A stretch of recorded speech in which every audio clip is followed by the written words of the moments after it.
Siyempre, kami kapriska ang isda. Wow, makabakal kita kay para maluto ta sa atong priska nga sinigang kag organic. Good morning. Balaan nyo na kung ano lutoon ta.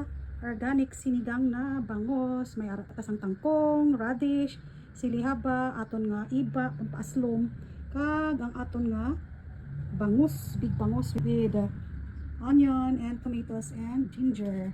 Luto tayo. So ayan na, pinagsama-sama ko na yung ating iba, kamatis, sibuyas at tuya sa isang kaldero. Lagyan ko na siya ng mainit na water para mabilis lang yung ating pagpapakulo. Na yung ating iba, mga kamatis, sibuyas, lagyan natin yung ating radish. Lagyan natin yung ating isda at kasayan.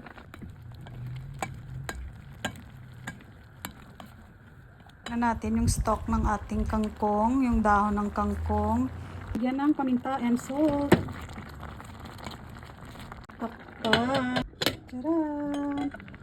Ang ating organic na sinigang na bangus with iba. Sarap ng iba. Uy, very fresh. Sinigang sa iba.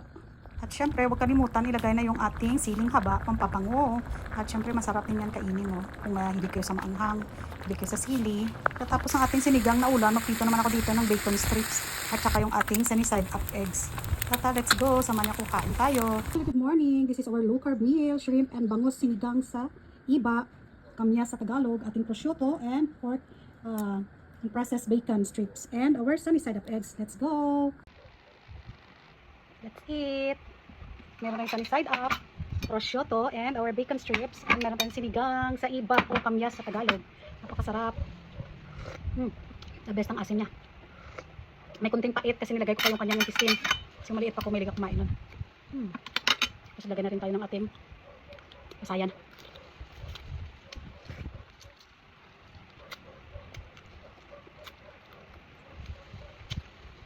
Sarap, natural ang asim. So refreshing ng sabaw niya. Kainin natin itong ulo.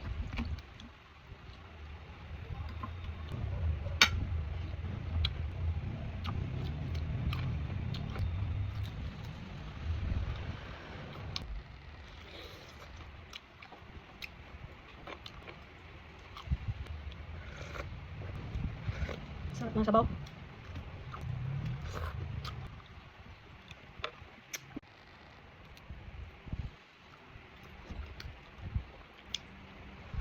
Prosciutto.